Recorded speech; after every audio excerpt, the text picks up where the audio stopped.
परोसने की पद्धति क्या है वर्तमान में? थाली में छू के परोसते हैं, और जो अधिक सभ्य हैं, नवनीत जी की भाषा में विशेष सभ्य हैं आधुनिक लोग, वो तो उसके प्लास्टिक के टिफिन जैसे होते हैं, उसी को टेबल पर बीच में रख लिया जाता है और सब एक साथ लोग बैठते हैं, परोसने वाला कोई नहीं होता है। और उसमें ये थोड़ी कि दाएं हाथ से खाओ कि बाएं हाथ से खाओ, क्योंकि खाने के भी औजार होते हैं। कितने औजार पटक देंगे सामने लाके, भैया का किसी को ऑपरेशन होना है क्या? औजार, भोजन के औजार, बड़ी विचित्र स्थिति है। और वही बचा हुआ फिर रसोई घर में चला जाता है, सारी अमनिया सामग्री दूषित हो जाती, सब जूठा तो हो गया। चलो ऐसा नहीं है तो थाली में छूकर परोसने की परंपरा है, ऊपर से देने की परंपरा नहीं। और ऊपर से दे दो तो लोग नाराज हो जाएंगे, अरे भिखारी के जैसे, कुत्ते के जैसे टुकड़ा हमको डाल रहे हो। उनको ये होश नहीं है कि छूकर परोसने से वस्तु जूठी, हाथ जूठा, फिर पात्र में स्थित सामग्री जूठी हो गई, वो सामग्री फिर चली गई भीतर रसोई घर में, तो रसोई की सारी सामग्री जूठी हो गई।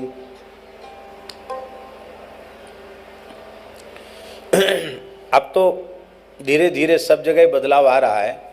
हमारे यहाँ संतों में झुक के नहीं परोसते थे,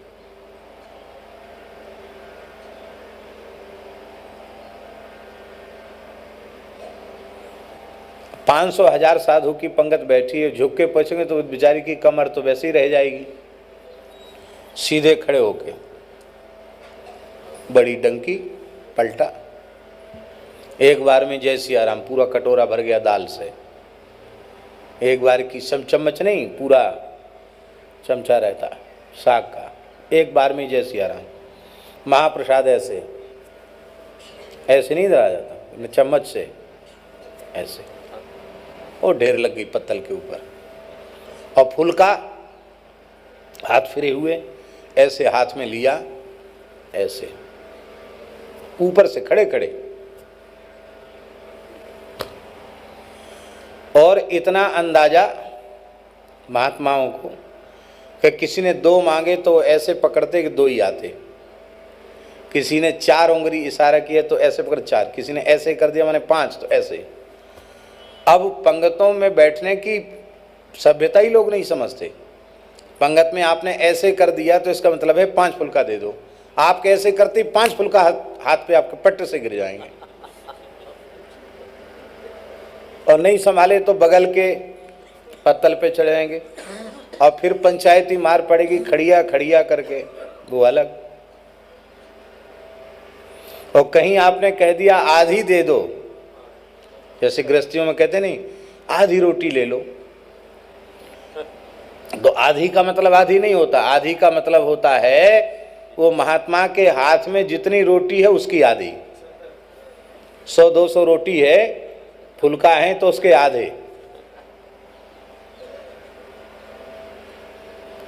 अब शौचाचार, टकसार, ये भी धीरे धीरे महात्माओं में भी विलुप्त होता चला जा रहा है।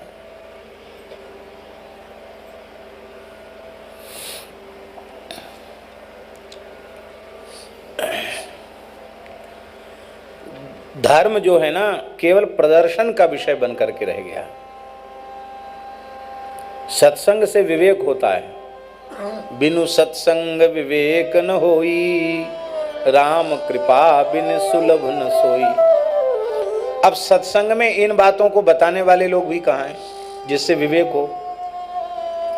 ये तो सीधी कह देंगे, अरे क्या जूठा सकरा, भगवान ने जूठे बेर खाए थे, छिलका खाए थे, ये सब क्या आचार विचार, कुछ नहीं। राम ही केवल प्रेम प्यारा, जान ले जो जान नियारा।